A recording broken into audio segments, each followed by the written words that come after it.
Tell me when. Going 1, going 2, going 3. Start already? She didn't tell me. I would have mad. Okay. My peoples, part 3. Now, we talked about a little bit of creation, the fall, as well as through the temptation and the curse in the Garden of Eden in Genesis, King James Version of the Old Testament.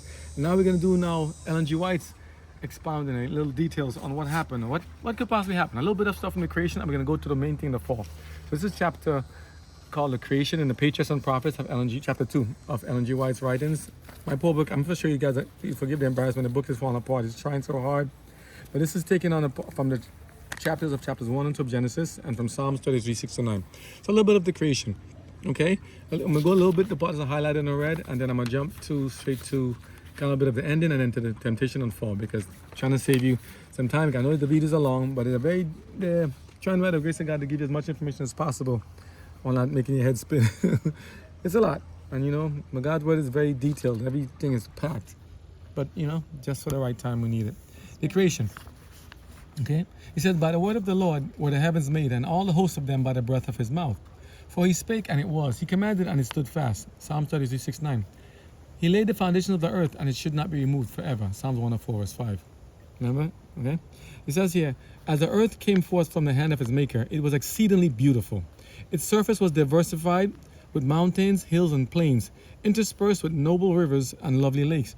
But the hills and mountains were not abrupt and rugged, abounding in terrific steeps and frightful chasms, as they now do. The sharp, ragged edges of earth's rocky framework were buried beneath the fruitful soil, which everywhere produced a luxuriant growth of verdure. V-E-R-D-U-R-E. Verdure. I call it verdure. There were no loathsome swamps or barren deserts. Pretty much, you say luxuriant. It's almost like green growth, vegetation. I say vegetation when I look at it. Vegetation. Right? Okay. There were no loathsome swamps or barren deserts. Okay. Graceful shrubs and delicate flowers greeted the eye at every turn. This is what a description of what the Garden of Eden and creation would have possibly looked like. The earth itself. The Garden of Eden was in the creation, but God made the whole earth and everything. Without form and void, everything. God then made the whole earth and then made a garden and placed man inside of it, inside the creation. And so many people believe, but they said the Garden of Eden was actually still in the area in the continent of Africa. I'm like, wow, that'd be interesting. Still there. And it's not there anymore because Garden of Eden is in Africa. They said it's supposed to be in Africa where it came from, because the main rivers they mentioned, the Pihon, the Euphrates, all these things, they said it came from a certain area. And I said, why? You mentioned the places of Ethiopia and other countries, and it's like, there's a lot of history behind these things, and it's like, if you do a deep in-depth search of the theology. I'm gonna say it later. I don't wanna say. No, you never know. Say, you never know. No, what I mean is, so it means like people that are like darker colors. It means really before it made on a dark color. Well, as I said before, what color is dirt? Not saying people don't have dirt. I ain't saying that's what it means. Dirt has dirt. Because of dirt, we have food. Because of dirt, we have trees. Because of dirt, we have this. Because of dirt, we have humans. How we have humans from dirt? That's God's beautiful handiwork. Ask him. Okay? But just saying, for those people who try to write and expunge or erase the history of people of color from history, and even the different demographics, since the red and white, red and yellow, black, and all that stuff, the songs go, you cannot take away the truth. That's not how we try it, because you cannot. It's just, I think it's a robbery and a disservice to try to write any other culture, denomination out of God's writings and works just because we think we're the dominant creature, we dominant creation. Like I said before, why do you always think that aliens with these big eyes and things looks uglier than us? Why can't they look prettier than us? Aliens look like this creature, freaky things with fangs and weak and mucus all over their bodies. Why can't they look beautiful? I like beautiful things, Hey, I'm just saying. You look like a quandary back there, like, what? Don't be sleeping back there. You too, no sleep. We almost finished. Third part. Okay, let's continue. We're just saying the earth was beautiful. It was nice, Listen to the word, verdure. It was good. He said there were no loathsome swamps or barren deserts. Okay, so asking how the earth was different than it is now. Sin changed the whole thing when Adam and Eve messed up. There were no loathsome swamps nor barren deserts in the earth. No swamps, no deserts. No deserts in the earth at the time. Because it was all green and vegetation lush. So all the planets are the same. I wouldn't say necessarily the same, but no deserts. They're all perfect. Yeah, I can only go by what God said. I didn't say he made deserts. The deserts usually mean lack of vegetation in life, and usually mean like no snow. Could be areas of snow, mountains. They had to be. The name might not be given of Antarctica. But there was a place like there. I would say he's still there. It didn't change. There's no green, there's no grass. No, there's green grass. No, I'm saying, but things change over time. Things change. But all volcanic stuff, I think the Earth actually went through a whole transformation of the delicateness of it. Even the plants changed in their structure and the bark and the This different too. things inside. They everything- were human like beings all changed too. grass before, So I think like everything changed. yours. So we just, And now we planted plants, they became different. So here's a description of what it was. Let's see what it says. Let's see. But good question. Let's see if we have answers to it. Good question. It says here, and the Bible, that's the thing. It's good that they're asking questions. The Bible, and I'm asking it too. The Bible leaves room for us to question and ask because it says, but what about? And it makes us first on to go do research. What does it mean? What could have been? And even some people try to disprove it. It's like, yeah, but this is just for us to consider, you know? So it says here, graceful shrubs and delicate flowers greeted the eye at every turn. The heights, right? The heights were crowned with trees more majestic than any that now exist. The air, untainted by foul miasma, miasma, was clear and healthful. The entire landscape outvied, outvied, outvied in beauty and decorated grounds of the proudest palace. The angelic host viewed the angelic host, like the heavenly host who's watching this, and like, what's going on? What's God making? This is beautiful. They're enjoying this. The angelic host viewed the scene with delight and rejoiced at the wonderful works of God. Earth really is beautiful. Have you ever seen pictures of Earth from space? I love to watch this planet. It looks so beautiful. I should make a shirt like that. Earth is beautiful. I love this Earth. It's beautiful. God made it. It's a beautiful place. Look at the color in the sky. It's beautiful. Absolutely. You know, after the Earth with its teeming animal and vegetable life had been called into existence, man, the crowning work of the Creator, and the one for whom the beautiful earth had been fitted, right? Man, right? So the earth was made for man, not man for the earth. You know what I'm saying? So when people talk about you gotta, well, let's talk about carbon footprint and all that kind of stuff and all this thing about things. The earth was made for man, not man for the earth. We're not to get rid of ourselves to keep the earth good. We can live in the earth and still make it good. Earth was made for us, as a home for us. We'll take care of it by the grace of God. Good things, you know. Okay? It says, and been filled with. It said, I was brought forth upon the stage of action. So man was then created, the crown of work. After everything God made, it's okay, now I'll make the man on top of it. Okay? So people say man was made how many thousands and billions of years ago? We were there at the beginning. From the beginning. And the earth, according to biblical prophecy, was not even 7,000 years old. How could that be?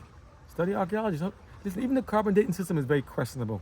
Okay, so I ain't go by all that stuff about what they say 4.5 billion years ago, 2.something billion years ago. Look at some videos from Walter Veith about the creation. I think it's called Bones and Stones, like that. Where it's like saying they did tests of sending samples of rocks and different stuff around different supposedly areas of do carbon dating around the world, different top prominent places, and they got it all wrong. Some say 10,000, some say 100,000, some say 2 million. Are you serious? It's just like. It's like lost credibility. Then they did also of looking at the Mount St. Helena eruption and said, I should get that video until I link it to this one. I hope I find it. Where it says that, you know, what happened? They said, oh, these trees are buried. These trees are fossilized. Look at the sedimentation and deposition of sediments around the earth and stuff. Look at the Grand Canyon, other places around America and other places of really different, actually where the earth has gone through like some seismic change. We believe a lot of stuff happened from the flood. When the earth was burst open from the bottom, burst on all the steams, jagged rocks was blown into the air and stuff. The earth was say carved the way it is right now. Not how this thing after the flood and after sin, it's deformed. It didn't change. Okay, but this thing I'm thinking the earth is billions of years old and everything is fossilized and how many millions of years for these rocks and these things, and thousands, not hundreds of thousands, thousands. This thing single digits. Okay, that's what I believe. That's what the Bible tells us. So I don't see where people are getting this billions of years from and 100,000, hundreds millions of years from. As if man or some Neanderthal lived in a cave with wearing like with these big hood heads, like big heads, and have some kind of in between, you know, what's it, in between primate or some monkey talking about how we're now like achieved. No. God made us perfect in his image. And God's not no monkey. Okay? There you go. It says here, the entire landscape envied in beauty. Well, let's go back to man, go back to the bottom of the paragraph here in chapter 2. Of Patriarchs and Prophets. To him, man, was given dominion over all that his eye could behold. For God said, let us make man in our image, after our likeness, and let them have dominion over all the earth. So God created man in his own image, male and female created he them. Here is a clearly set forth here is clearly set forth the origin of the human race. And the divine record is so plainly stated that there is no occasion for erroneous conclusions. God created man in his own image. Here is no mystery. There is no ground for the supposition that man was evolved by slow degrees of development from the lower forms of animal or vegetable life. Such teaching lowers the great work of God, the Creator, to the level of man's narrow earthly conceptions. Men are so intent upon excluding God from the sovereignty of the universe that they degrade man and defraud him of the dignity of his origin. He who set the starry worlds on high and tinted with delicate skills the flowers of the field, who filled the earth and the heavens with the wonders of his power, when he came to crown his glorious work, to place one in the midst, to stand as ruler of the air, of the fair earth, did not fail to create a being worthy of the hand that gave him life. The genealogy of our race, as given by inspiration, traces back its origins not to a line of developing germs, mollusks, and quadrupeds, but to the great Creator. This is Ellen G. White writing. A woman who supposedly had only a third grade education. God is talking to her. Sorry. Though formed from the dust, Adam was the son of God. Lowercase S-O-N. Okay? He was placed as God's representative over the lower orders of being. They cannot understand or acknowledge the sovereignty of God. Yet they are made capable of loving and serving man. The psalmist says, Thou madest him to have dominion over the works of thy hands. Thou hast put all things under his feet, the beasts of the fields, the fowls of the air, and the whatsoever passes through the paths of the seas. Psalms 8, verse 6 to 8. Man was to bear God's image, both in outward resemblance and in character. Christ alone is the express image of the Father, but man was formed in the likeness of God. His nature, that was Hebrews 1:3. His nature, man's nature, was in harmony with the will of God. And so was Christ when he came back to earth. He came to earth to help us, to show us the way. His mind was capable of comprehending divine things. His affections were pure. His appetites and passions were under the control of reason. Right? Mankind, dressed after creation, was holy and happy in bearing the image of God in perfect obedience to his will. As man came forth from the hand of his Creator, he was a lofty stature and perfect in symmetry. Not these things you see happening, all this stuff happening. No. His countenance, mankind's countenance, bore the ruddy tint of health and glowed with the light of life and joy. Adam's height was much greater than that of men who now inhabit the earth. Eve was somewhat less in stature, yet her form was noble and full of beauty. Now we were told in many books that Adam was about almost approximately 18 feet tall. Eve was about 16 feet tall. We're here, great big. So I'm saying, where are the giants? I'm looking for them. The sinless pair wore no artificial garments. They were clothed with a covering of light and glory, such as the angels wear. So long as they lived in obedience to God, this robe of light continued to enshroud them. So when people ask, were they just naked? When they say we're naked wise, they were covered in robes of light, as the angels are. So people say, how could mankind be like that? You understand? God has some beautiful things we haven't even seen yet, man. I can't wait. After the creation of Adam, every living creature was brought before him to receive his name. He saw that each had been given a companion, but among them there was not one found to help him. Among all the creatures that God had made on the earth, there was not one equal to man. And God said, It is not good that man should be alone.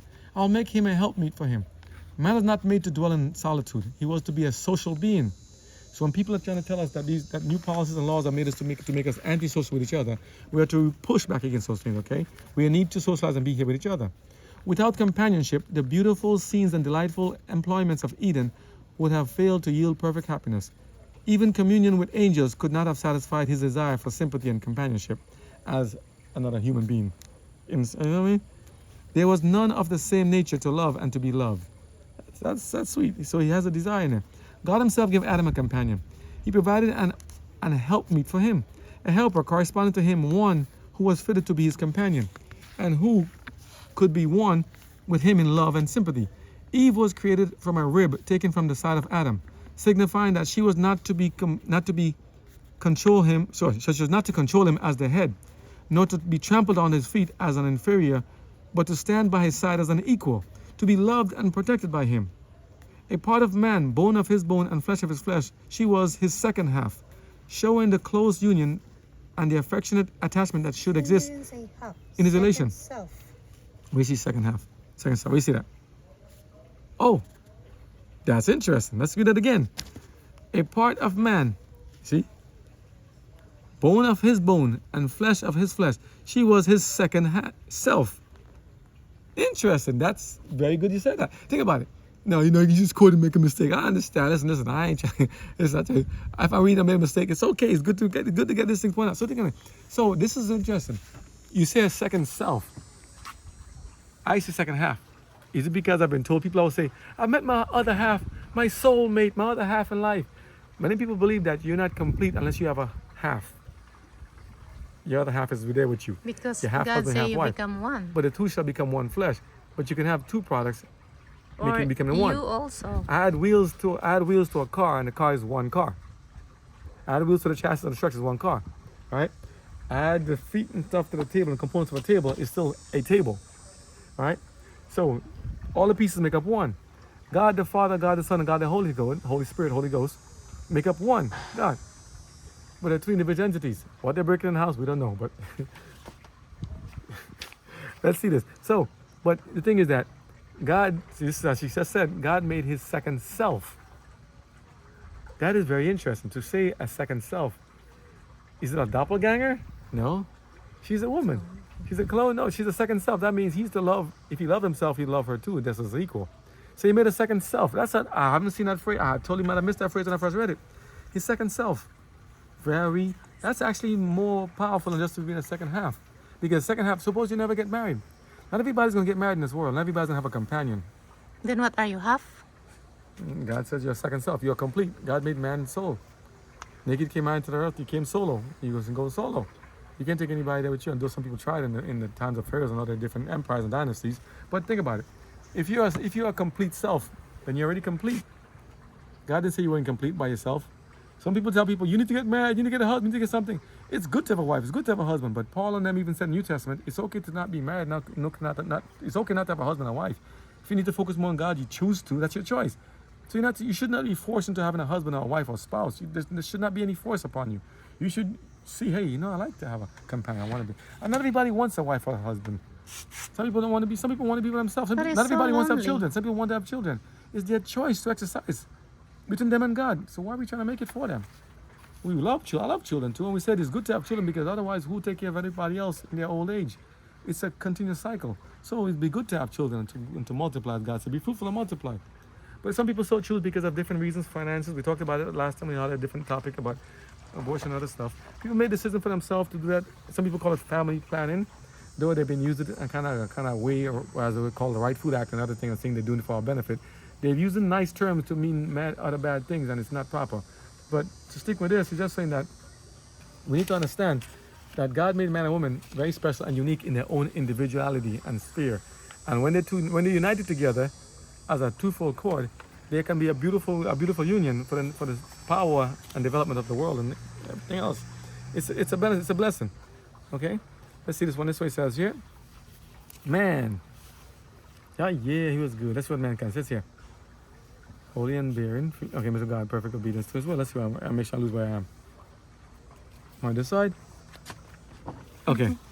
So he said he gave him companionship. Yeah, I'm on page 43. Okay.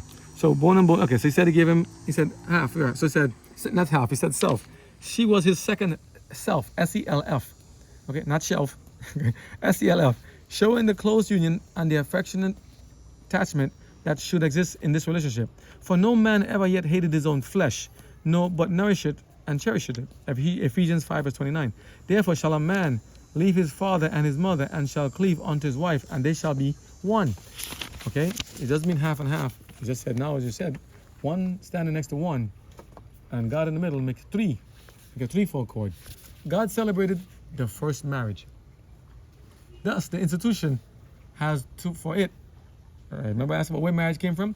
Thus, institution for its originator. The answer call. Let me see about this. Thus, let me say this. I'm like tongue-tied here. I'm in shock. No. Thus, the institution has for its originator the creator of the universe. What institution? What institution are we talking about? What institution are we talking about? Institution of marriage. The first marriage. So where did marriage come from? And a woman. So here, everybody's trying to pick on this. Look at some things. The biggest, most popular themes in the world and stuff all seem to piggyback off what the Bible is doing. Everybody wants to get married. Even those who don't So believe what in do God say they want to get married. but Why even- do they want to get married? Why they Adam don't and want- I'm sorry, Adam and Eve got married, but they just get together. They're already married. God made them married. So it means like people like living together, they're married. No, it didn't say common law people need to live them married. But then, Well, we said who he has married to be them? on God. He's a great How? officiator. He's officiated the marriage. Did he say, I married you like that? You don't have to say it. He just made them to be married like that. No, and I'm saying another question. Understand the question is asking? People say we live together. We live together. We attempt to use back, no, shacking up. We live together. We just we want to see if we can work out first. Compatibility. That's a no-no. We don't do that. It's not the same thing as saying let's try it before you buy it. That's not how it goes. Okay? If you live together, you're not husband and wife. You're living in sin. If you're roommates because of financial economies and you want to stay together in a house, so you have different rooms and stuff, and because of circumstances, disasters, whatever happened, you have to stay in the same room. I mean, the same room, but the same house. Fine, don't touch each other. Don't go trying to sample before But- you buy. Nope. Oh. This I'll is not tell you Costco. later. This is not BJ's. No But it sampling. says also that if you, even though you're not doing anything, and if you live together, it's not also right. It's not right. And God said also it's good for the man not to touch a woman not to touch a man. So for the sake of making yourself not fall into sin, get married if you can't contain yourself. Get married on godly principles to a godly person. Then it's different. But there's no shacking up. There's no sleeping together. There's no fornicating before marriage. There is no shacking up. Keeping it real. God said it. There is no testing, There's no sampling before the marriage. sampling. There's no let's see That's if your it word. works. It'd be okay. You'll live. But if not, If that was the main thing to save all around humanity, we would all be saved already by that. But you see what I'm saying? It's a gift that God gave us to utilize between husband and wives in a godly perspective to propagate and create more godly offspring to keep the marriage together. But you're not to marry them. No, but you can tell them, no, I tell you, good question. She said, what if the other person doesn't believe that? God said it is not good for the man to be alone, or the woman to be alone. If you can't, but if you need to have somebody, get married to a godly person. But he said he's also be careful not to be unequally yoked. Because if we're with somebody who doesn't believe in God the same way we believe in God, then that person could bring us down and pull us away from God, which I have no one in between God and us. Each individual must be strong to God only. Other people pull you away, they'll pull your affections away. Because then you want to please God, you want to please them. Hey, one of my husband said this, my wife said this, but God said this. Who are you going to follow? You should be God. And then you have beef with your husband and wife. So they must align with God. I mean, even in the same denomination, they can still have differences. So he said God said be unequally yoked. Doesn't mean of your own demographics, your race, your own nationality. You can mix and match the races. You see what happened in the world. Here we are, God's beautiful creation. Mix it all up, have fun, okay? But in the context of marriage, we're not to go there and try to sit there and say, I'm not gonna marry you because you're not white, or you're not black, or you're not more like me. God made us all individually unique. So why are we trying to pick and choose who we want to, what not? A lot of things they're trying to teach in society. Oh, they'll better understand you better. Your own kind will understand you. Remember I asked the video before? What is my kind? What is my own? All my brothers and sisters are from all different demographics and backgrounds in this whole world. That's a different topic. Okay? But going to your question about shacking up and living together, God said no, we shouldn't do it. So the first marriage was instituted. Marriage, the institution itself, just like the Sabbath, was created by God first. So when the world says, oh, get married, don't get married, this one get married and stuff, and they don't believe in God, are they really giving God the credence and the benefit of it? Because what's the purpose of marriage? It'll tell you what it's for here in marriage. What was the purpose of marriage in the first place? Is it just married for the sake of the tax write-off or the benefits or to be able to claim more deductions and all the other stuff? Or just because to try it and then maybe jump out of it? There's also now people doing fake marriages or pretend marriages to do prostitution rings. Even in some religious groups, they've taken it and abused it. But look at this. Every institution that God has made for the betterment and strength of society, the devil has gone and tampered with and put sophistry and lies and tweaked it to try to mess it up. We have to go and, that's why somebody going over this stuff now to say, go back and say, listen, that's error. We need to know the original to spot the counterfeits. That's what we're doing now. That's what marriage is for. That's what God said. So thus the institution has its originator, had for its originator the creator, capital C-R-E-A-T-R, of the universe. Marriage is honorable, says Hebrews 13 verse 4. It was one of the first gifts of God to man. And it is one of the two institutions that after the fall, Adam brought with him beyond the gates of paradise. Marriage still continued there. When the divine principles are recognized and obeyed in its relation, marriage is a blessing. It guards the purity and happiness of the race.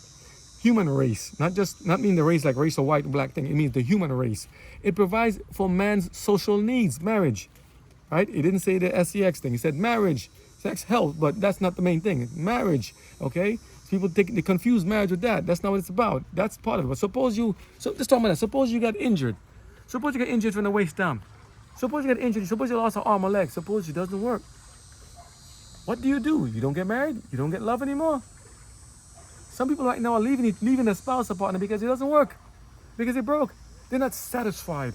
So you leave your spouse because you're not feeling that euphoric rush of endorphins and hormones. Seriously?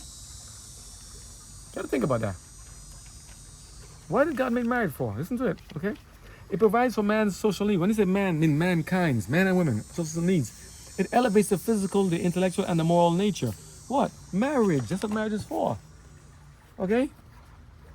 Not, I'm trying to make it simple. You know what I mean? I can't tell you every detail what it does, but it's for variety. That's what it says here. And the Lord God planted a garden eastward in Eden, and there he put the man to whom he had formed. Everything that God had made was the perfection of beauty, and nothing seemed wanting that could have contributed to the happiness of the holy pair. Meaning everything was already there. Yet the Creator gave them still another token of his love by preparing a garden especially for their home. In this garden were trees of every variety, many of them laden with fragrant and delicious fruit.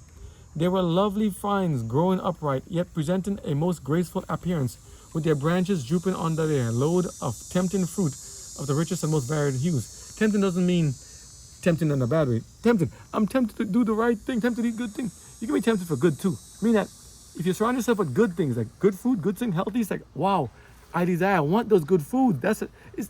Even the word temptation is used in a bad context.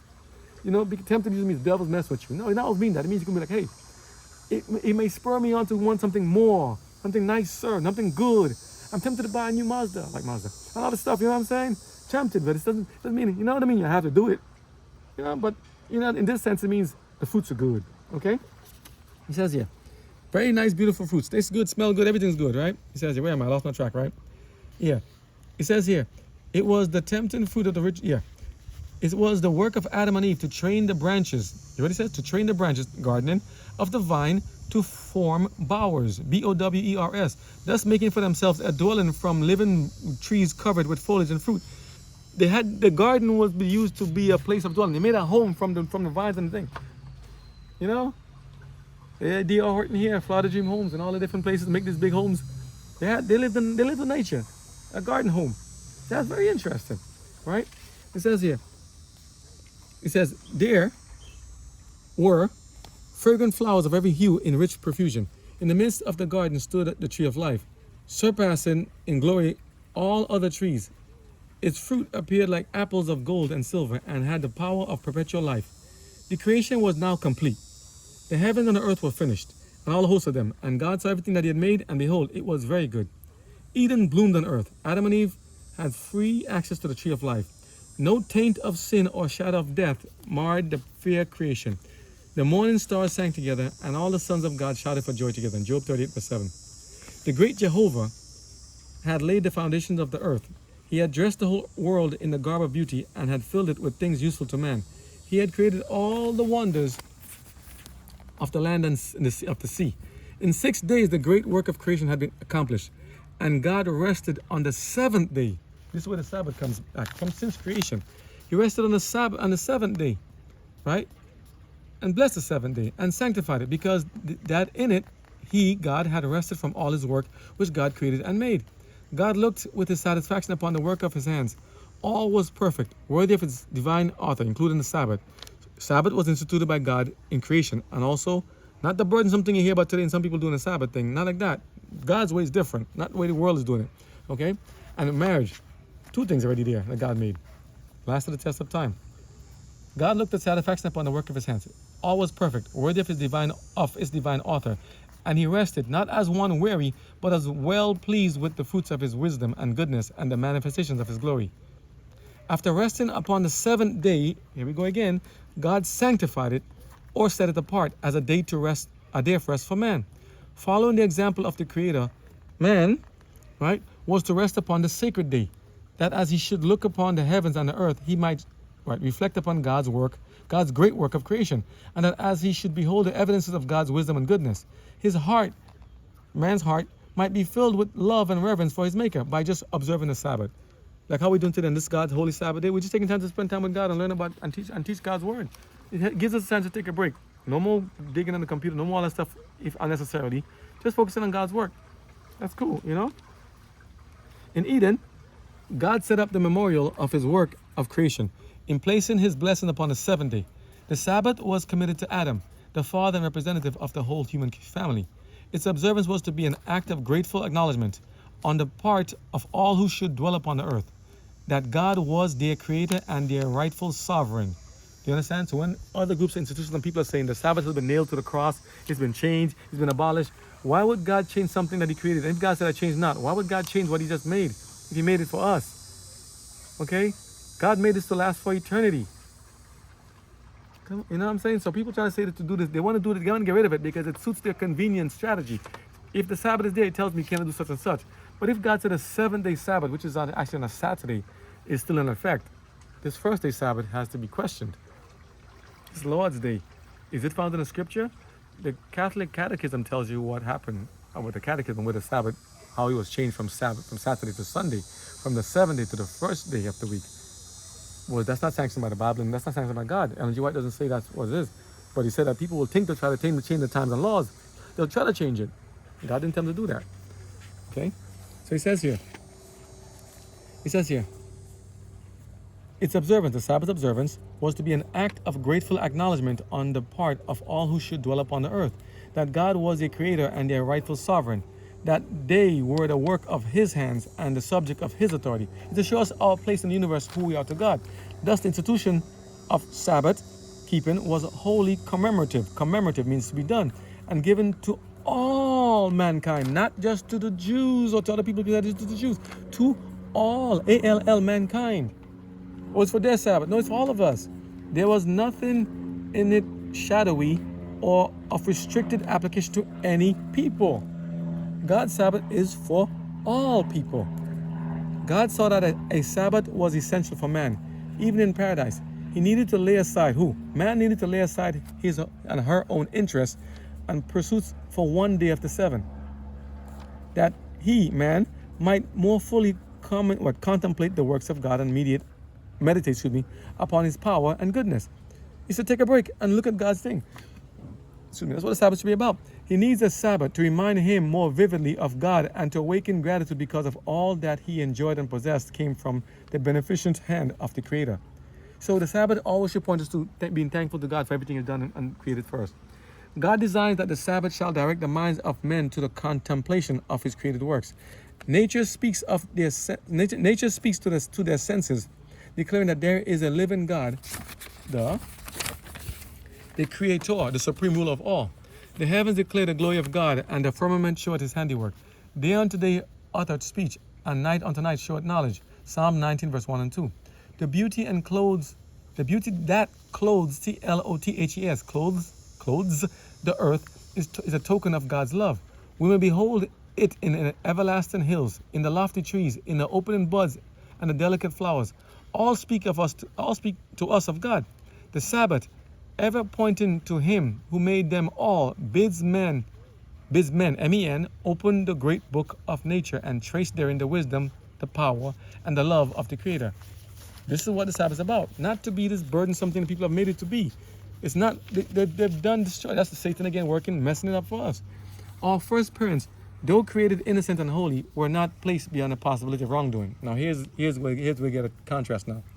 We can talk about the test and the sin. Why did this thing have to happen? Why did sin? Why was that permitted? What's going on? Here what we just said. Our first parents, though created innocently and holy, were not placed beyond the possibility of wrongdoing. They had that freedom of choice. We all had that freedom. It was always there. Let me turn this so you can see. All right?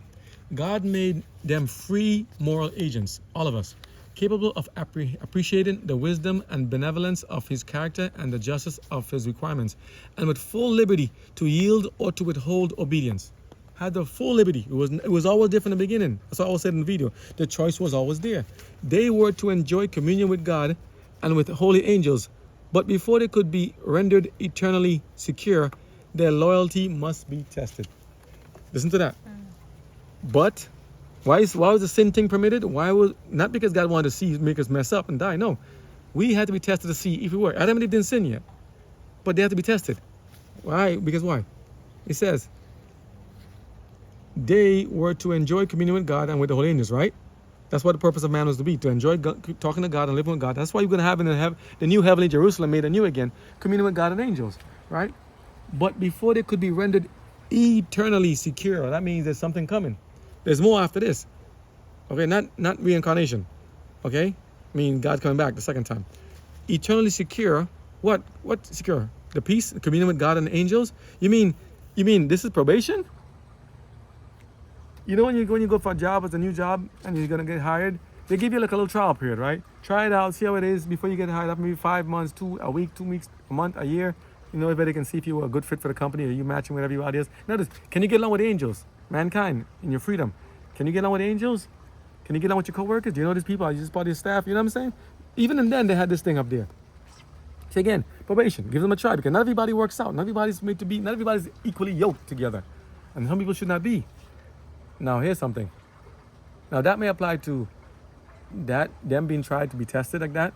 We're not to try to apply that into the same thing of shacking up again. Go back to the homes thing of thinking, let's see if we can work it out together. Let's see if we're compatible. That's a no-no. Okay, your compatibility should be with God only.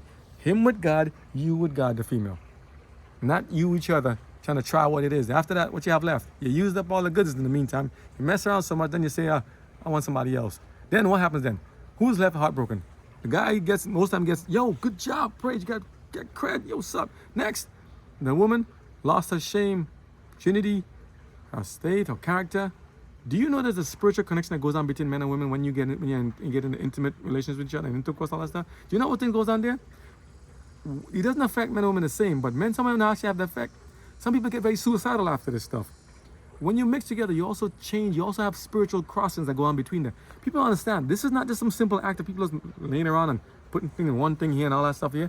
There's a spiritual connection that goes on between this stuff here. We're spiritual beings too. We have a spiritual side of us. People don't realize it.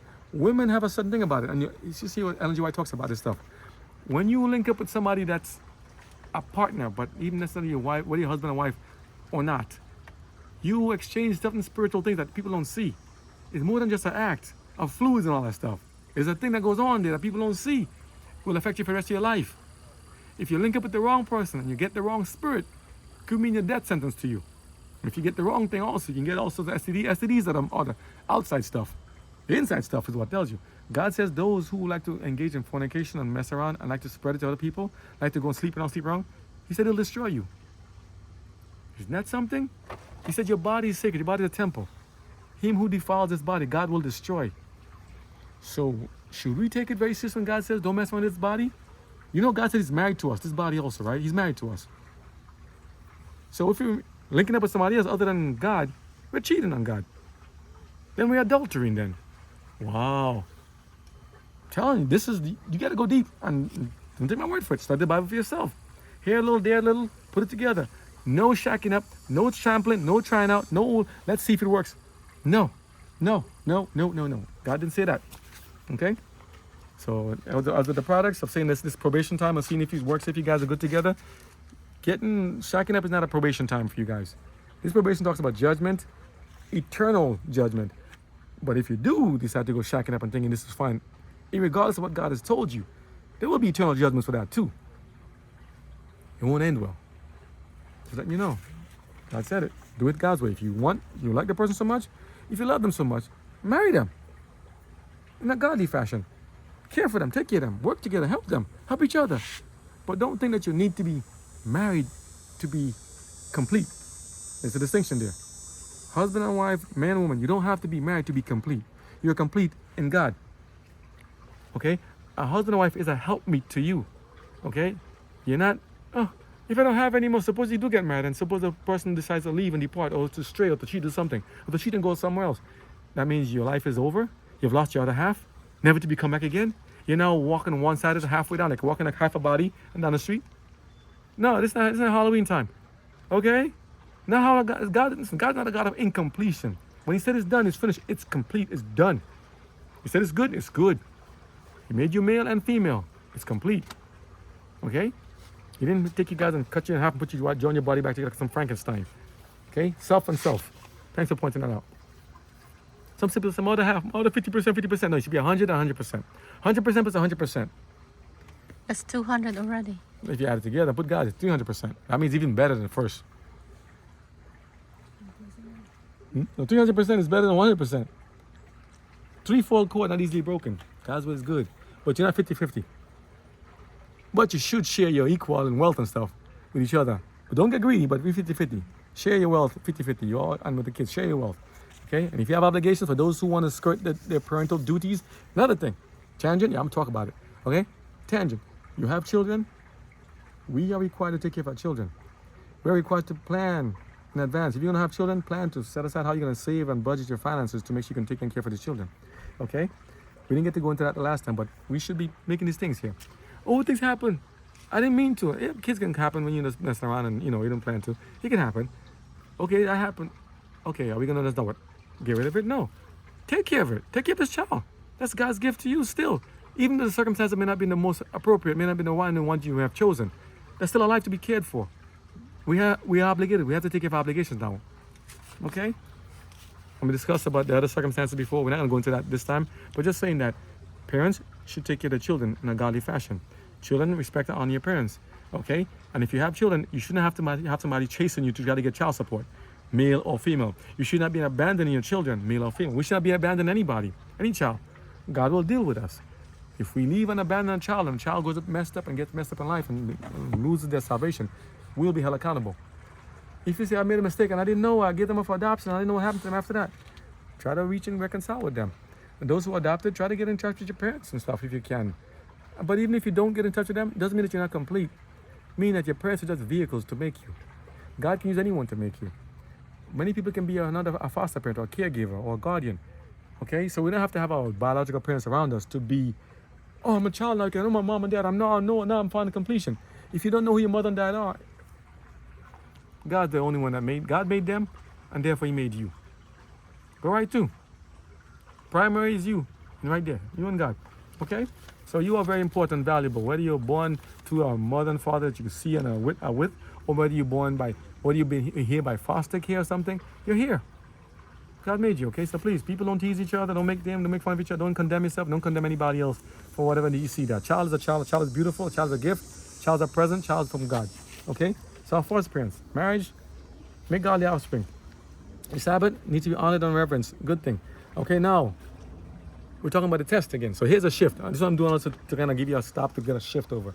So now we ask, why was the tree even put there in the first place? Why was there even a tree of God and evil? Why?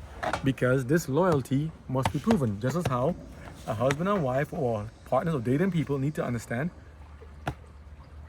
is this person for me? Is he or she for me?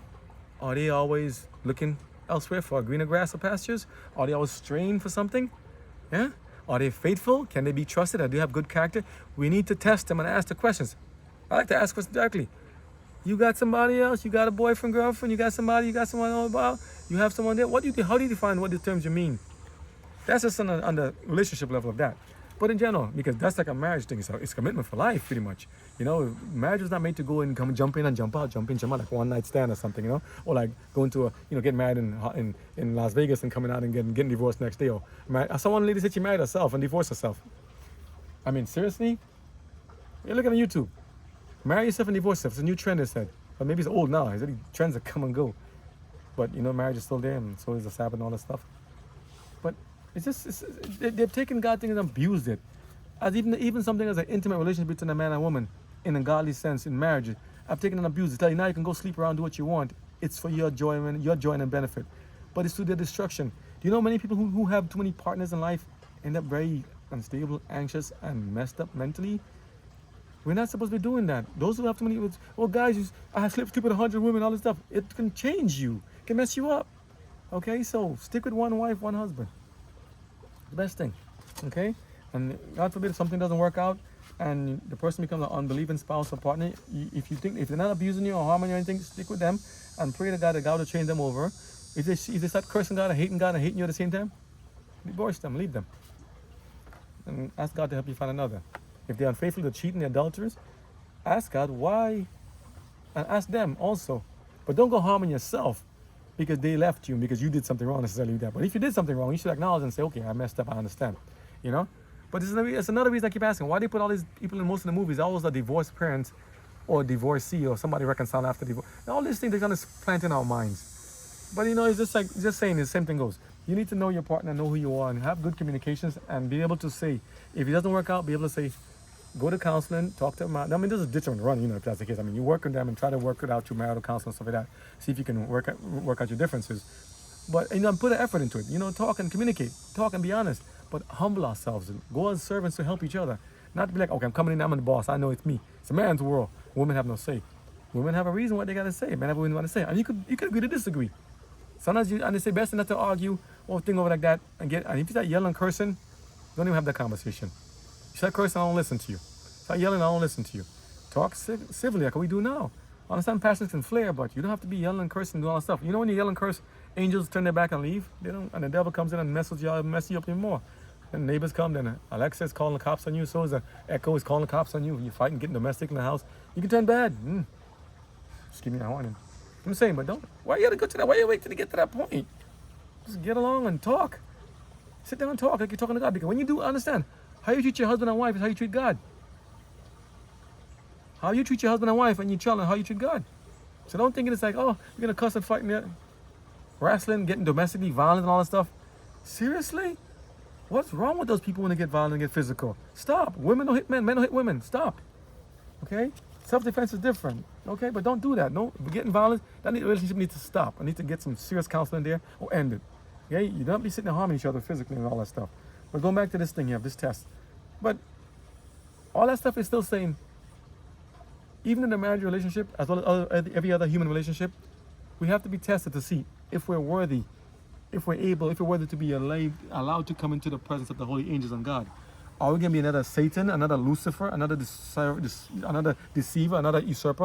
Are we going to be another one to come in and spread sophistry and lies among the people? Are we going to be another cancerous corrupter? Are we going to be another person that's going to spread sin again in heaven? Because God said sin will not come up a second time. When he comes up and destroys sin, finally once and for all. Are we going to bring it back up there? So we have to test and work out the sin thing here on earth first. Work it out. So they have to be tested. That's what God says here. He says, Our first parents, though created innocent and holy, were not placed beyond the possibility of wrongdoing. God made them free moral agents, capable of appreciating the wisdom and benevolence of his character and the justice of his requirements, and with full liberty to yield or to withhold obedience. They can obey or disobey. They were to enjoy communion with God and with holy angels. But before they could be rendered eternally secure, their loyalty must be tested. At the very beginning of man's existence, a check was placed upon the desire for self-indulgence. Right there. The fatal passion that lay at the foundation of Satan's fall. Right? Of indulgence, selfish indulgence. Here we go, appetite. The tree of knowledge, which stood near the tree of life. How interesting, right? In the midst of the garden was to be a test of the obedience, faith, and love of our parents. Right there. Right at the gate. Got to test them. While permitted to eat freely of every other tree, they were forbidden to taste of this one tree, of tree of knowledge of good and evil, on the pain of death. They were also to be exposed to the temptations of Satan. They had to be tested. You hear that? They were also to be exposed because what God said, God said, go do it. God tells us to go do it. They are free moral agents. Just as how Job was. And Job was attacked by Satan and tested. We are allowed to be tested. If you have a, how would you put it? We train pets and animals. I'm not saying God, we're God's pets and animals. You know, some people like in King Kong in the movies, you know, or Godzilla would wear his pet. Because that's an interesting story. I like sci-fi. I got Godzilla. But like children, they have to kind of know, will they obey or disobey? You can't go with them everywhere. You can't bring them everywhere. You can't go and protect them from every single detail. You have to train them up in things, how to refuse and how to shun evil and bad practices. They have to know how to go to the store for themselves at some point. How to go buy things for themselves at some point. They have to know how to go do things for themselves at some point. You know? How, you know? And those of you who are like, I hear you, bro. I understand, we're tired. It's okay. I won't think it too long. I understand, you're tired. But I'm saying thing is, right? I'm laughing over here. Keep it real, right? That's the thing. So, instead of camera job. Who's on the camera? Oh, sure. But I'm saying, like how you children have to be told. Right? We let him stay up late last night, like 2 o'clock. Oh, it's rough. Like, you know, when they're watching the video by Walter Veith. Like how children have to be tested, they have to be chosen, how people have to be proven to see if they're actually good or not, they have to be trained. Army, uniform officers, healthcare workers, hospital workers, any service industry and industry, you have to be trained how to beat. You have to learn by experience. And children have to learn how to resist temptations. Children have to learn from small to train. Like a little seed planted has to learn how to weather the storms and to be able to become a stronger tree. And we help them. Same thing, we help each other, help humans, help the children. They have to learn. So they have to be tested. They're allowed to be tested. And people say, that's mean. No, God had to show you that you know to be a free moral agent in his image as like him. Not an equal in power, but in order as he given you. He gave us the best gift possibly. We have to be tested. So he says, yeah. He says we have to be tested. While permitting them to eat freely, they were forbidden to eat one from the other one of pain of death. But they were also to be exposed to the temptations of Satan. But if they endured the trial, they would finally be placed up beyond his power. You hear that? To enjoy perpetual favor with God. If they pass that test, they're supposed to be taken to heaven right away. They're supposed to be given godly thing right away. No more thing. Now, I don't remember reading that part the first time I read this a while ago. Listen to that again. They were to be exposed, right? But, listen to the grammar here, look. But if they endured the trial, if they endured the temptations and everything going on there, they would finally be placed beyond his power. Whose power? Satan. They will be taken to heaven. Like Enoch was taken to heaven. Enoch didn't sin. Enoch was taken to heaven. Adam could have gone straight to heaven. And Satan could have just been banished and destroyed. Satan could have been destroyed right away, I'm guessing, I'm hoping. Even Adam and Eve. Adam and Eve were sleeping in the good. They didn't go to heaven. Yeah, they're going to be saved. And God said they turned around and did good. They repented and said sorry and tried to spread the gospel after that, you know, from what they've done and to warn others. But how come Enoch? Enoch had a communion with God. Living in a sinful world, Enoch walked and talked to God, and God took him to heaven. He was ready to go. He was good. Also was Elijah. The same Elijah that was once scared of Jezebel, but said when Jezebel said, "I'll kill you," after he destroyed the prophets of Baal. Imperfect like Moses, even the perfect Moses, who killed an Egyptian while trying to defend his people in Hebrew. Not out of willful spite, of willful callous and willful malice, like manslaughter, but in defense of his people from being enslaved and burdened. God said, that's not how you should do it. Do it the way I did. Even Moses, who made a mistake and smote the rock twice when he was supposed to do it only once, is in heaven right now because he repented and said sorry. And Moses was called the most humble man in the world. Moses, the most humble man in the world. Amazing. He was humble. He chose to deal and work with the children of Israel, even at a time when he could have turned his back and said, Lord, I can't deal with this. People are crazy. They're too much for me. I'm done with this. He said, Lord, many times God said, I'm going to move Moses. I'm going to destroy them. He said, no, Lord, don't do that to them, Lord. Take me instead.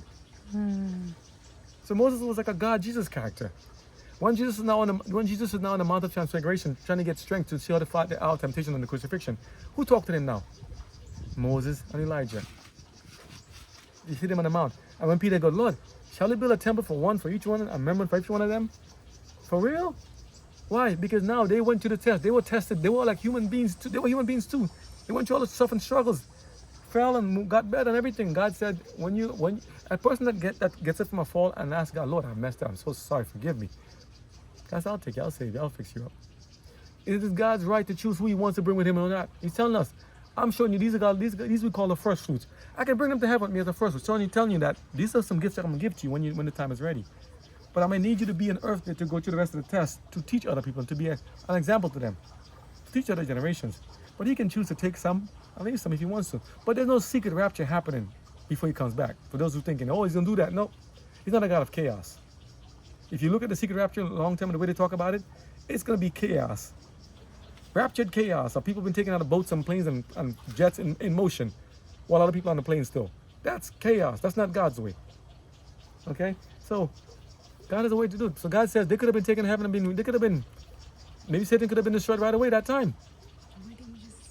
Because we have to see, not just for God, other humanity have to see what Satan could have done, what Satan would do to perfection humanity. How really crafty and sneaky and subtle is Satan compared to other human beings. We have to see who's our adversary. Because this thing, it could be another angel that could have done this too. If 1/3 left, that means they had room to mess up. They had the choice also. 1/3 of the angels left heaven. they could have messed up as well. So that means the other 2/3 that stayed, they have the same capacity. Could there be another repeat? God said it won't happen again. I mean, I think the others have learned. And how they learned, or how are they learning? By watching what we're going through now and seeing what Satan is doing and seeing how God is dealing with the sin. So this sin thing, I call it, is like a test ground for what's to happen. This sin thing is like probation. You understand what I'm saying? This sin thing is being allowed to play out in good and bad forms. Life and death is happening with every sin thing. And that's what the rest of the universe, not only angels, the rest of the universe, the galaxy, other planets are watching what's happening on Earth. Is this what this creation, this freedom and liberty can cause? This is what can happen? Can life be taken and lost at an instant because of sin and treachery and debate? Oh wow. What will God do? This creator God, you know, I think we have to kind of step back on this. This God is that awesome that he's willing to put himself on the say the public square to be judged by the whole world and universe, to judge by his creation. Is he that confident that he can be judged by his creation and not worried that they can say, oh, I don't know. He's saying at the end of this, because he already knows at the end. At the end of us seeing everything without being compelled or forced. Or some people say, I'm predestined to fail, I'm predestined to go to heaven. No, you're not predestined to hell or heaven. God knows what's going to happen in the end before you happens in the beginning. But he's saying you have a choice all the way along the way to choose or not. He knows what you're going to decide to do. Okay. He told Cain, sin is waiting for you at the door, Cain. If you yield to him, you're going to fall. He told all of us in Deuteronomy and Moses, if you yield to sin, we will die. If you yield to life, we will live. He tells us, you have a choice. Did he force me? I'm being told to do good. I'm being told to do evil. No, I'm free. What more can you give a child? What more can you give a person? What more can you give a spouse? To free to love and hate. Free to love and to turn their back on you and to stick with you. What better thing is that? To free to enjoy things. So I'm saying, I think that's one of the biggest, highest gifts other than giving life itself, the freedom to exercise that ability to choose to have or to get rid of life. That's why this issue of the abortion thing is so big, for one. Suicide is so big also, and manslaughter, all these things, that's why it's so big. God don't want us harming and killing each other and shedding blood of anything innocent, you know? It's just that big. But this sin thing has to be played out so everyone can see what this would happen here. So, to be in heaven forever, we need to understand, we need to be obedient to God in this probationary time. God placed man under law as an indispensable condition of his very existence. He was a subject of the divine government, and there can be no government without law. There can be no government without law. God might have created man without the power to transgress his law. He could have done that, right? He might have withheld the hand of Adam from touching the forbidden fruit. But in that case, man would have been not a free moral agent, but a mere automation or automaton. She's writing with a 3rd grade education. Did you hear the word automaton mentioned back in those days of the 1800s? What does it mean? Automaton, a robot. Mm. How would someone of a 3rd grade education know what the word automaton mean? It's a random passing phrase. She had a 3rd grade education, about 8, 9 years old in school, and she left when she had to come out of school. So we're making fun of people because you're uneducated, because you don't have this much schooling. It's a whole other topic. Don't call nobody names. God can make anything happen. Trust me. He gave her visions. He gave Ellen G. White visions and dreams and stuff. And look what she's written. Thousands of books and periodicals. I haven't written one yet. I've in Confidence College. Serious. That's good. God is good. Let's see what it says here. They don't want no automaton. Without freedom of choice, mankind's obedience would not have been voluntary, but forced. There could have been no development of character. Such a course would have been, what would happen if you had that, if you were to be automatons, would have been contrary to God's plan in dealing with the inhabitants of other worlds. This is for other worlds as well. Okay? Listen to that again. There could have been no development of character if we were not allowed to be tempted or were made automatons. If we weren't allowed to exercise our freedom of choice and to be obedient or not obedient. Such a course, right, would have been contrary to God's plan in dealing with the inhabitants of other worlds. If we were made to be forced creatures, and if God forced you to be obedient to him as opposed to allowing you to choose to be obedient to him or not, other worlds would do the same. It would have been unworthy of man as an intelligent being, and would have sustained Satan's charge of God's arbitrary rule. Satan's saying God's rule is not necessary. We don't need God's stuff. We don't need God's boundaries. We don't need God's Ten Commandments. We don't need anything. That's what Satan said. That's his charge. That's his sophistry and his lies. We need rules and boundaries. We need to be governed. We need to know where we go.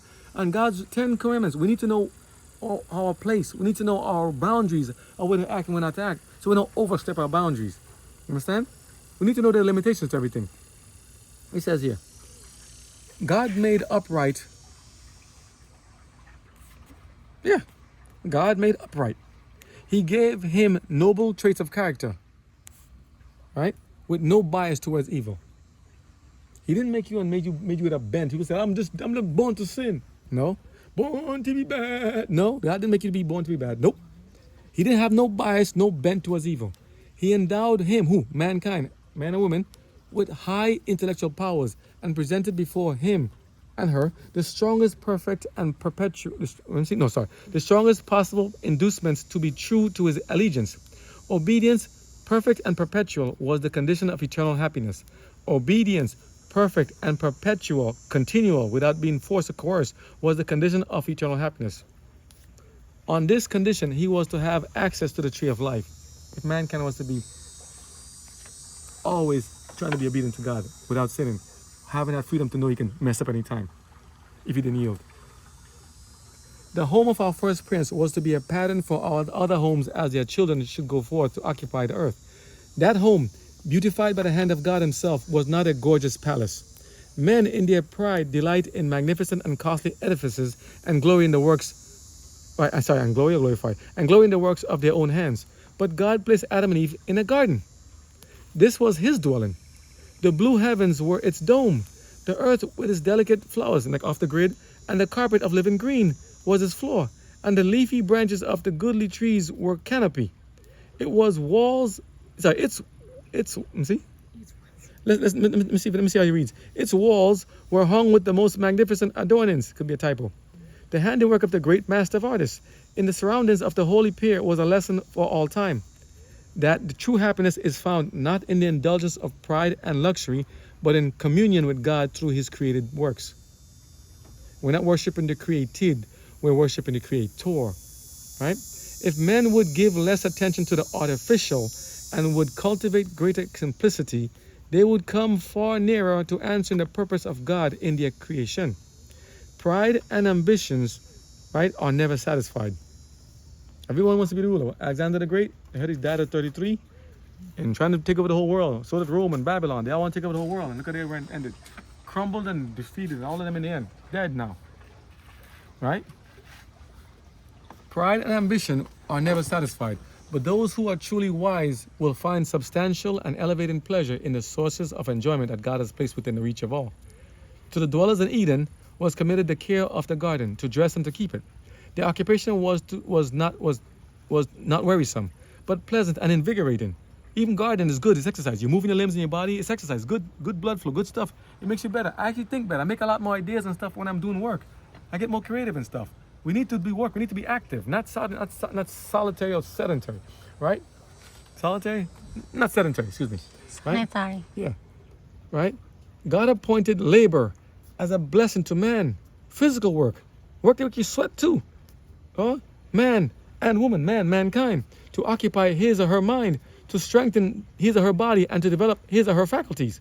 In mental and physical activity, Adam, I will say Eve too, found one of the highest pleasures of their holy existence.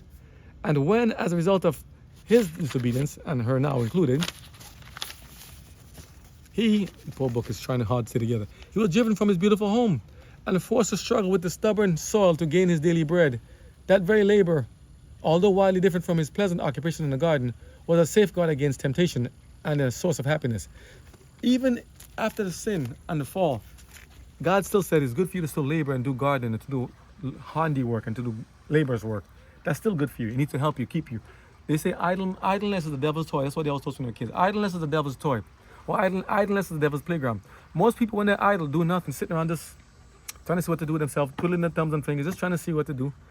Get things planted in their mind where they can go and get themselves in trouble by being bad and getting themselves into other things of gangs and robbing people, jumping people, and stabbing people, doing things of planning ways of defrauding people. Do you know that there are people right now, I don't know if they're idle or not, who are there having professions, little of profession to be scammers in this world, how to scam people out of money and their livelihoods, preying on the elderly and preying on their neighbors and their people, scamming your socials, scamming your scamming you out of your deeds and your houses, finding ways how to scam you and trick you. People are literally sitting in their home, whether they all put them with a hoodie in the darkness, scamming on the internet, hacking you, hacking your stuff. People are literally taking time to go find ways to hack and deceive and to defraud and to rob and to kill and to pillage. What? How far have we fallen? Taking those good talents and skills and cultivated skills and talents to go use them to do bad, to harm other people, when it could be used for such good. Why would we want to even engage and participate in such a thing? It's sad. We need to call them out and stop them. And God will. He definitely will. Okay? So, but when we're busy doing labor's nice work of gardening and labor and cutting grass and cutting trees and mowing the lawn and painting and fixing and screwing things and into the wall and architecture and building and working in a health hospital and moving patients back and forth and transporting them to CT and ICU and neuro, all these different, when you're doing work and activity and labor, carrying papers, carrying desks, doing some moving everything, it's good. It's invigorating to the body. You sweat, you feel good, your limbs get movements and action, your muscle ligaments get activity. You know, they say you don't lose it, if you don't use it, you lose it, like atrophy. All these things, all physical labor is good and necessary for our bodies. We need to work and exercise and to even sweat. Proper diet, rest, exercise and stuff. You don't have to necessarily go to a gym. Come, help me build a backyard and fix a fence in the backyard. That'll be good enough for labor. That's work. That's good stuff, okay? So, God's telling us, you need to do something to work. It says here, right? So God says, stop watching your prideful, big, lofty mansions and stuff like that and get involved in doing work. Spend time with just looking at the simplicity and giving God his time and credit, including keeping a Sabbath for him. It says here, he says, even though they have to be forced to go outside now and forced to be struggle with the hard and stubborn soil, like we had here at one point trying to put the fence up, that very labor, although widely different from his pleasant occupation in the garden, was still a safeguard against temptation. You mean labor as a safeguard against temptation? Keeping busy doing good work, keeping your mind actively doing good, productive work keeps you from being tempted. You ain't got time for the drama. You ain't got time to watch all the drama and sorry to say, garbage of people of infidelity and sick shows of things of all these people fighting and brawling on TV over nonsense. Utter nonsense that's not in the world. They're too busy. Too much free time to go to try to... No, I'll be nice here. I'm going to say this. If we're busy doing labor and good hard work to do things and being productive for society, that's why we also need... This is complex. We need governments and industry and build and jobs for our children and family, all of us. We need to have proper occupations. So here's something. We're not to have AI replace humans. We're not to have automation replace humans. We need to have humans involved also. Humans need activity. Humans need work. We need not to be idle. Do not, those of you who listen to this may have different jobs and different factories with different workers. Don't try to completely replace humans. Please, let humans be involved in having an occupation and an activity. Give us the stuff that can help us, like bionic lifters and bionic things, pneumatic stuff to help us to do the work better. Do not replace humans from being the picture. Because when you do that, they become idle. When they're idle, they now have more free time to get themselves into more trouble and vice and drama. So here's the thing. By thinking we're going to make things more convenient for ourselves and making things more automated and stuff, we can have less workers. Where are the workers? Where are the human beings who are continually populating the earth going to go? Where does new labor work? Where are the new graduates and teachers and students going to go? What new jobs are they going to have to do? Yes, I can have a factory of only automation. But where are the humans? And do you know when I make a call sometimes on the phone and I hear, your call is important to us. Please hold. It's important to us. Please hold. And press 1. Press 2 for this. I'm like, can I just get to it already? I want to talk to a person. Why? Because even though the person may be on the phone and may give me attitude sometime or drama, at least we can connect because I know that you understand what I'm saying. AI and this artificial stuff, they're not humans. They can't think as we do. They can give me feedback. How many times I try to do the chat, make a chat. Okay, this, I'm sorry. And they even say I'm sorry, I apologize, and they still can't get it right. AI is not equal to humans. Okay? I want to talk to a human being. I want to connect to human beings. So, what I mean by this, we are not to remove human beings from the picture of work and labor. Human beings are to be involved at every stage of it. Even let them be, say, one friend said, AI is not I'm not calling AI a bad thing. One friend said, use humans also as, say, for instance, those people might be peer to AI or help to fix it. But we need jobs that can do it. There are a lot of other things we can still do. We can build a lot of great big things and stuff in this world with more human workforce. We need We have a lot of things we can still get done.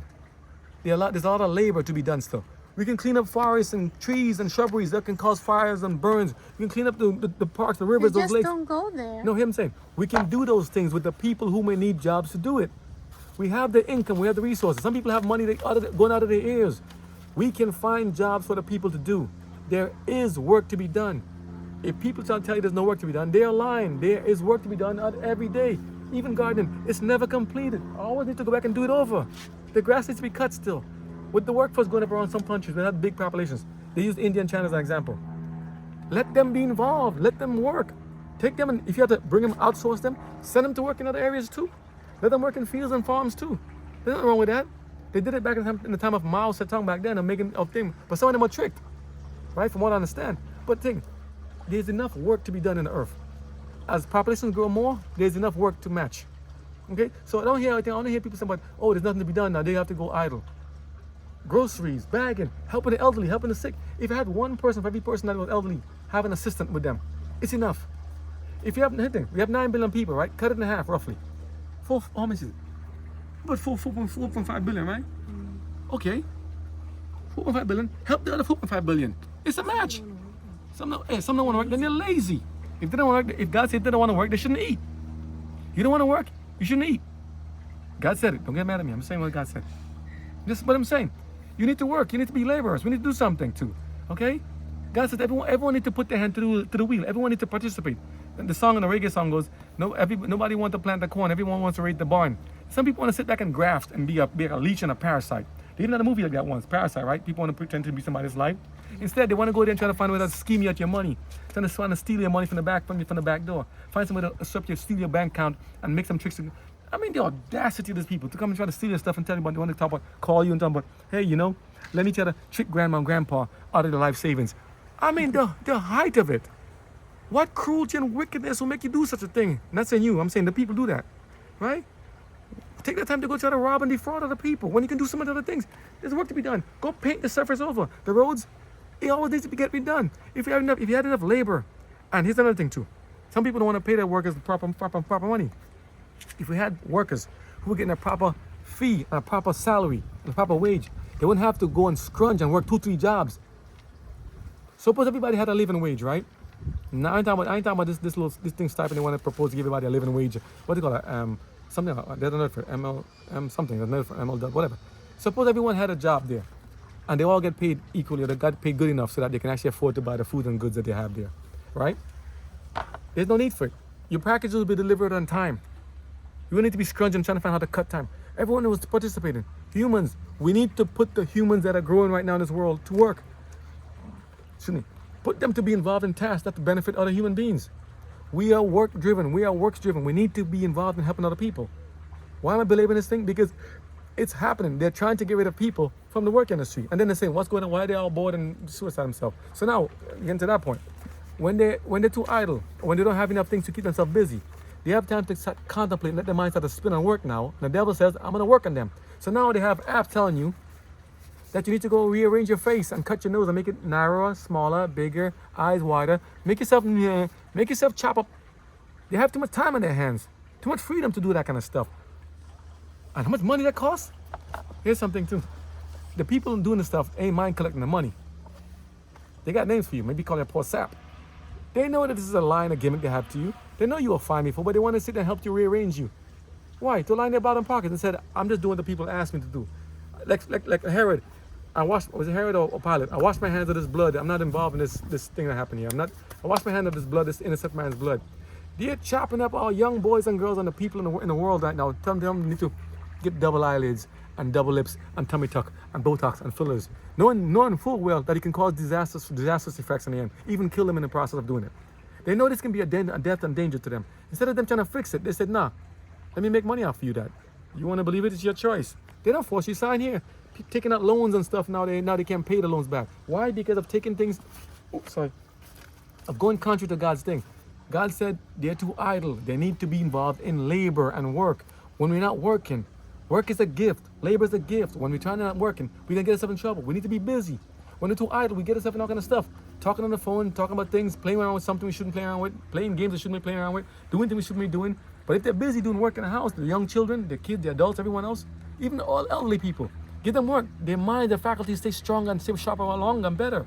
Okay? Let them garden and stuff. Let them see the beauty of nature of stuff. Let them see butterflies and things. Let them learn to till the ground. Young children, learn where your food comes from. Learn how your food grows. You can do a lot more with that stuff. People thinking, oh no, work it. No, people don't want to get their hand dirty. You know the Egyptians? They didn't like shepherds, what I heard. They didn't want to get their hands dirty. They didn't want to smell like sheep. They didn't want to have their hands smell like sheep. They have sheep They had sheep back then. in Egypt? Yeah, they had sheep back then. No, from the Hebrews, from Abraham and from Jacob and the tribes of Benjamin and tribes of Jacob. They had sheep. They were herders. They were farmers. They were herdsmen. They were no, you know. But they tell people that it's not good to do physical labor. Even some parts of the countries, Asian countries and stuff, even China, some parts. They move people from one population. They want to get rid of the farm workers. And people now are saying they don't want to work in a farm, rural or agrarian lifestyle. It's too hard work. The hard work is what's necessary. No food, no job. No food, no work. No food, no life. How do you get food? You got to grow it. Who grows it? You can put everything in a factory? Yes, factory and automation can help. But we need people to sit and service it. I don't want food with GMOs and all that stuff in it. Okay, I don't want food with all this contaminants. If everybody was involved in making and planting and growing stuff and growing even their own foods, we'll be better off. But I'm saying, don't try to write people out of the picture and write people out of the stuff. Make cars that have no drivers anymore. If you want to have cars to assist those who cannot drive, I understand. But don't write me out of the picture. I want to have the car wheel myself. Okay? Help me to save myself from myself if I made a wrong mistake. Like how Tesla does a Sentry, in case there's an accident, somebody trying to hit the car, somebody get away. You can do certain things. In other words, we have the capacity to do it by the grace of God. With God's wisdom and knowledge, we can do all those things. But don't try to get rid of yourself. And don't believe those lies and those lying apps that tell you need to cut and rearrange yourself in your face, okay, or your body. How you need to cut your calf muscle and cut your butt muscle, or to trying to lengthen your bones and shorten your bones because it's better for you. You look better if you're taller. You look cute if you're better. Women love to have a guy if the guy's taller than her. Men like to have a woman shorter than him. What's up with that? Who's doing that kind of stuff? Hearing we don't hear, seeing we don't see, but we listen. Listen to the next trend, the next new what? Always something you want to hear about. Just like in the meantime, hey man, you know, I heard this new show, right? What you need to do is this. I heard if you take this keto diet or this new, what's another one? All these different diets and fads and trends, FADS and trends. It's like, stop with all that. Stop. Too much idle time. Get busy working. Get labor. Do something with your hands. Go do crocheting. What do you call that thing? What do you call the name for crocheting? Sewing. Sew clothes. Repair stuff. Knitting. Go knit. Do something. Read. Write books. Tell me your life story. Write biographies. Make videos. Hey, make something good with yourself. Don't sit there getting yourself in trouble trying to plan how you can hack into my bank account, hack into the stuff. I mean, I hope you hack and get electrocuted while doing it. Sorry. I mean, think about it, man. It's a shame. It's shameful.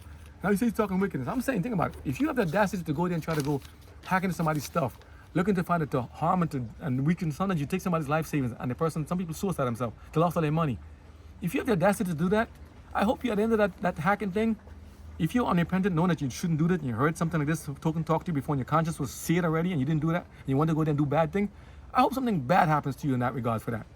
If you're the one doing it. If you're not doing it, this not applies to you. Okay? Anybody who's trying to purposely, willfully try to plot the harm and destruction for other human beings, God should deal with them soon. Sooner rather than later. Let the other people go on with their life. But, this is a sin thing we have to endure. This is part of the probation time. This is all part of the whole thing. It's part of the trial. All of this stuff happening, the hacking, the grooming, the trying, all of this is part of the whole thing. Do you see what sin can do? It's not just limited to people just making acts and harming here and this. It's all these bad vices. They create an invent new technology to make bad things happen to people. But it can also be used for good. So, let's use the technology for good rather than bad. And let's not be idle. Let's be involved and let's be laborers, okay? I'm almost wrapping up this chapter. Let's get to the thing. I'm just saying it's like, you know what I'm talking about. If you even live long enough, you see it. It's just, the burden is too heavy. It's just sad. And I wish God, it's just a sad, but we have to endure this. Those are people asking, that's why people in Revelation, the Bible goes, the saints goes, Lord, how long? People say, oh, it's a Sunday, it's the national, it's Armageddon, all this stuff. How long when they're persecuting the saints? How long, Lord? How long shall we endure this? Even now, this stuff is going on. People have been persecuted. When people are robbing and stealing people's money, it's a persecution. It's a bad thing. How long shall we endure this kind of stuff? How long can this continue? How long? What will happen if this was allowed to continue forever? Can it be self-sustaining or self-imploding and self-destructive? If we're allowed to go on the course we're on right now, we're inventing more things to do good and do bad, do good and do bad. I see a lot more bad and tyrannical policies being applied and happening right now than good. Doesn't mean good has lost. Good is not going to win in the end. But it means that evil is propagating itself. Just how the sin thing happened in Satan back in heaven, right? For disobedience to God, spread to the earth, brought 1/3 of angels with him, and it's increasing. Now angels, sinful, now on earth, making Adam and Eve fall, and now the children are messing up in sin. Now all of us are messing living in sin. Has it been limited or expanded? This cancerous sin thing has been expanding, not getting contrite. So God says, I have to end it. He did it with the flood at one point. He says, let's give him a chance again. He could have ended everything and start over from scratch. But he said, no, I want to give you something. So he gave us another chance.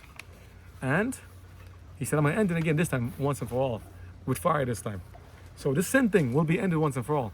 If we're on God's side, we'll be saved. If we're on the devil's side, we'll be destroyed once and for all. I'm just saying, we have a choice. We have a choice. So, don't take it too lightly. So God says here. He says here, those who regard work as a curse, attended though it be with wearisome though who regard work as a curse, attended though it be with weariness and pain, you get your hand cut and bruised as you try to dig in garden and try to pull some weeds and stuff, are cherishing an error. The rich often look down with contempt upon the working classes, but this is wholly at variance with God's purpose in creating man. What are the possessions of even the most wealthy in comparison with the heritage given to the lordly Adam? Yet Adam was not to be idle. Our Creator, who understands what it is for man's happiness, appointed Adam his work. The true joy of life is found only by the working men and women. The angels are diligent workers. They are the ministers of God to the children of men. The Creator has prepared no place for the stagnating practice of an indolence. I mean, God says everything is made. You were made to work. You want to say that again? Oh, sorry. The Creator has prepared no place for the stagnating practice of indolence. People who say, I don't want to work. God didn't make no place for them in this world. This doesn't apply to people who are disabled. But those who are able to work, able-bodied, go and help those who cannot work. Help those who cannot, okay? I'm not going to write them off. They're important too.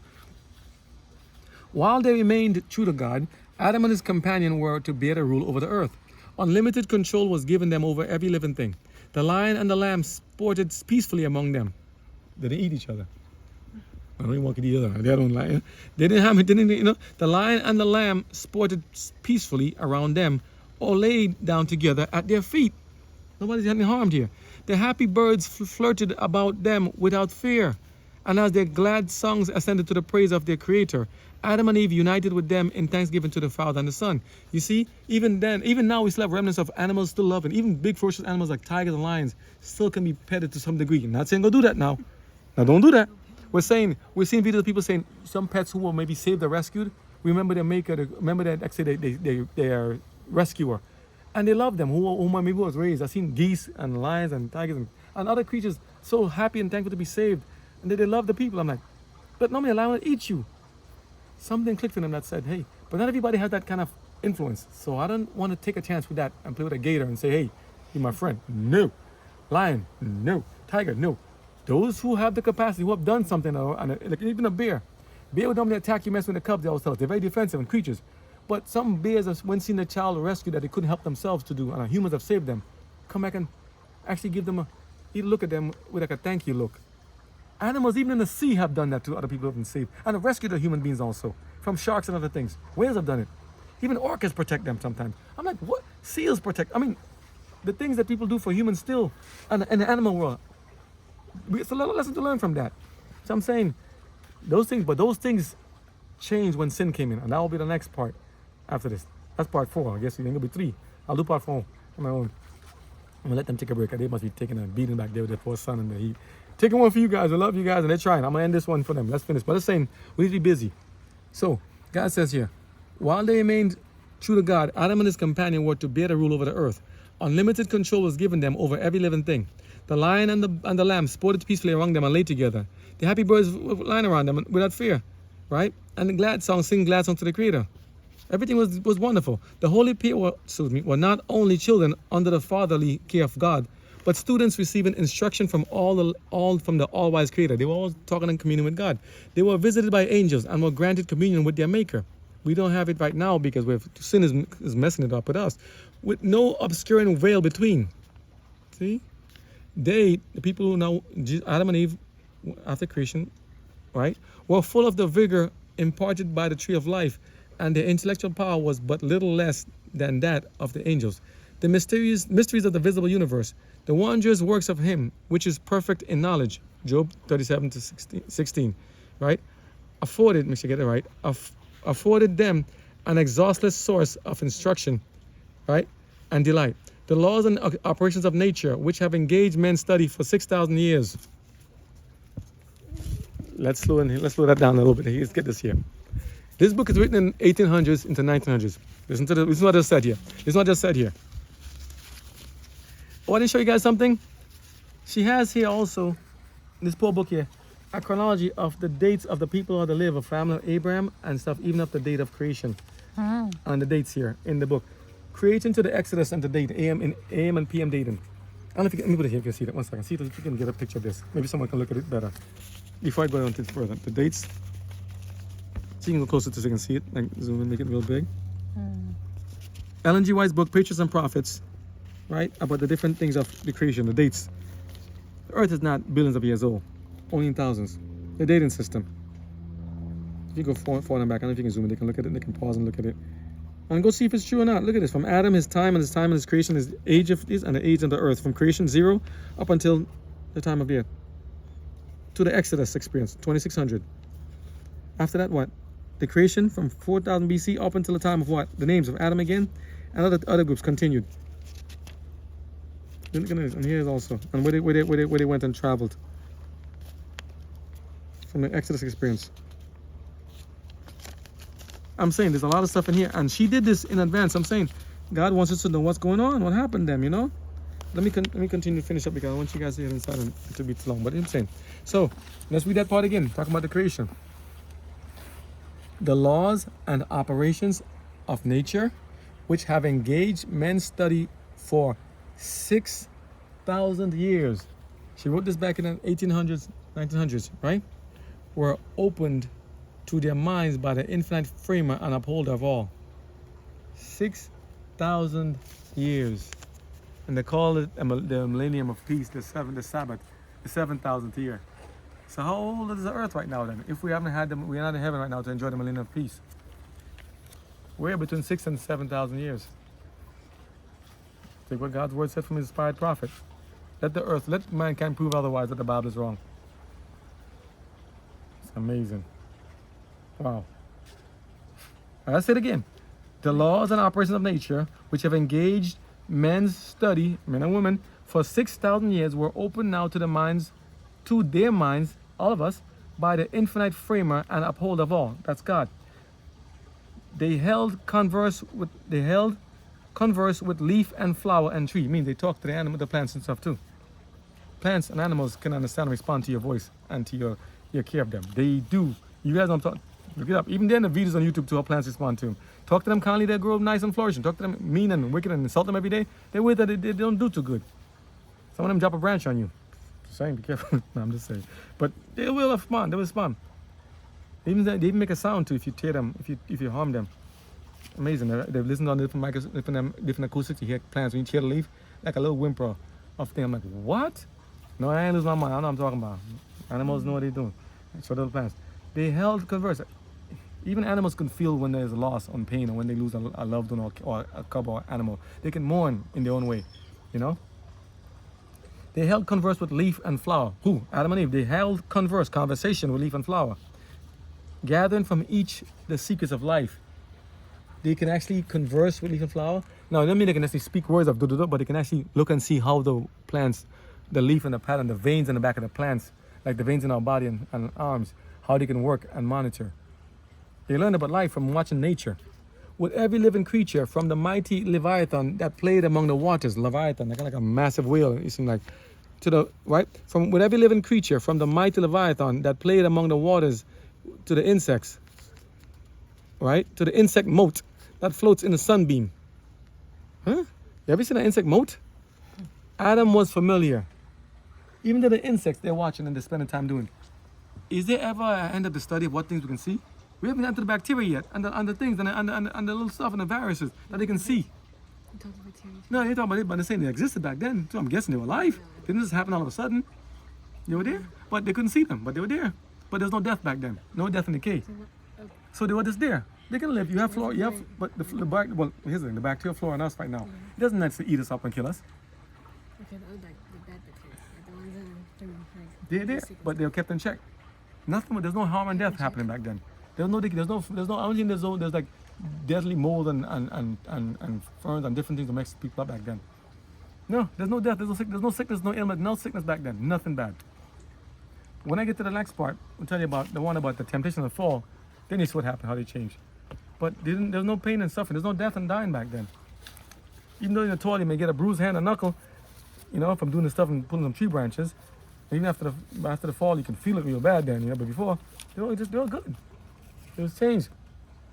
But good questions and stuff, It says here, with every living creature, from the mighty Leviathan, like the whales and stuff, that played among the waters to the insects, Adam was familiar with. He had given to each its name, and he was acquainted with the nature and habits of all. The mind can actually have the capacity. You can actually know what every creature is doing. The mind can do so much. We haven't even tapped the full capacity of our minds yet. God, let me get hot. Ooh, this is hot. Hold it for a second. God's glory in the heavens, the innumerable worlds in their orderly revolutions, the balancings of the clouds, the mysteries of light and sound, of day and night, all were open to the study of our first parents. On every leaf of the forest or stone of the mountains, in every shining star, in earth and in air and sky, God's name was written. The order and harmony of creation spoke to them of infinite wisdom and power.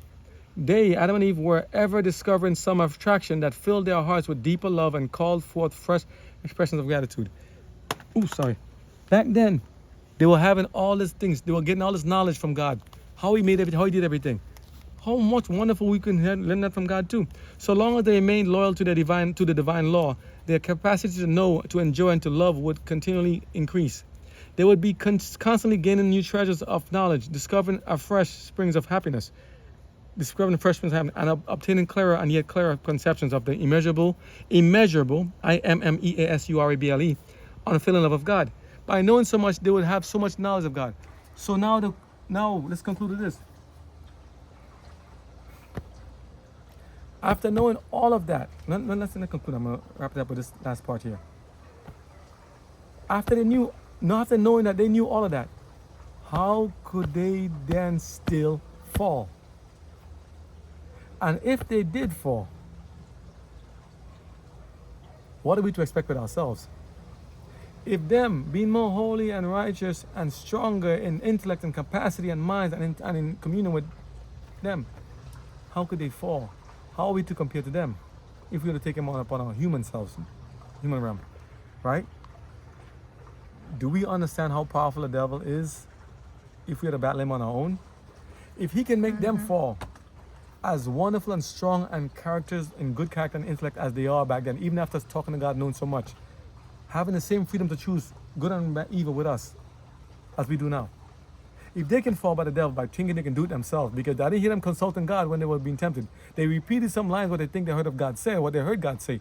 But the devil twisted the scripture and used it against them. I didn't hear them say, God, intervene. The angels were ready to help. The angels were there. God doesn't only talk away. Why did they say, God, He's questioning what I'm saying. You want to take him? Why didn't they bother do that? God is not going to force you to do something like that. He doesn't force Himself upon any one of us. You have to choose to do good. You have to choose to do right. You have to ask Him to help. He's not going to just jump in and say, okay, I'm going to fix you up right away. You have to, Peter was sinking in the water when walking up the ship to go see Peter. Oh, unless he called up for, Lord, save me. I'm not saying you just want to reach down and get him. I mean, you know. But I'm saying, He wants you to commune and talk with Him and tell Him. He wants you to talk to Him every waking moment. Everything we do. Being a walking, living, daily conversation with God. Because our adversary is that stronger than us. We cannot battle him on our own without Him. But with God, we can do it. Okay? So, saying, we need to talk to God. So we're going to go to part 4 soon, but I want to end with this part here. The importance of these Bible studies. Why? For whatsoever things were written aforetime, the Bible and everything you read now, were written for our learning, that we, through patience and comfort of the Scriptures, might have hope. Adam and Eve were not destroyed instantly. They had time to go and make atonement for what they did. Forgiveness, sacrifice, and then to start. But God still had to let the sin thing play out. He permitted it to happen so that we can know. He took some to heaven and left some behind. Why? It's his prerogative to do that. We can ask and inquire. And let's see what the rest of the scripture says. That's what God wants to do. Go see why I do what I do. Why I act so differently. Why I'm so different than you are. Why is his way so different from our ways? All scripture is given by inspiration of God and is profitable for doctrine, for reproof, for correction, for instruction in righteousness, that the man and woman of God may be perfect, thoroughly furnished unto all good works. 2 Timothy 3 verse 16. I mean that we need scripture to do all this stuff. Neither have I gone back from the commandment of his lips. I have esteemed the words of his mouth and more than my necessary food. Job 23 verse 12. Thy word is a lamp unto my feet, Lord, and a light unto my path. What's on about the scripture? Why we do Bible studies? Psalms 119 verse 105. And beginning at Moses and all the prophets, he, Christ, expounded unto them in all the scriptures the things concerning himself. Luke 24:27. The scriptures are necessary. Old and New Testament must go together. We need to have all of it to get a bigger picture of who God is, and kind of say, what is God all about? Who is this God that we know? What is this God all about? It tells us. Okay? So, we're going to study some more. Next thing is the fall. I'm going to let them escape inside. I'm going to read this one on my own here in the meantime, and we'll get this part after, because they've been putting up and helping me so much, and thank you, God bless. It's getting hot out here, so let's do this part. Thank you guys for watching. Thank you guys for taking time to listen to us. By the grace of God, I hope you were benefited. Hope I didn't offend anybody. All the words spoken of only of my or of our own. We don't speak on behalf of any body, corporation, company, anything like that, including businesses and entities. We speak from what we understand from Scripture and in our own personal life and practical lives. Okay? We just want you guys to be saved as well as ourselves and to see God when he comes, not to be running from him. We want to stand when that time comes. Okay? God bless you all. Catch up to the next one. Okay? See part 4.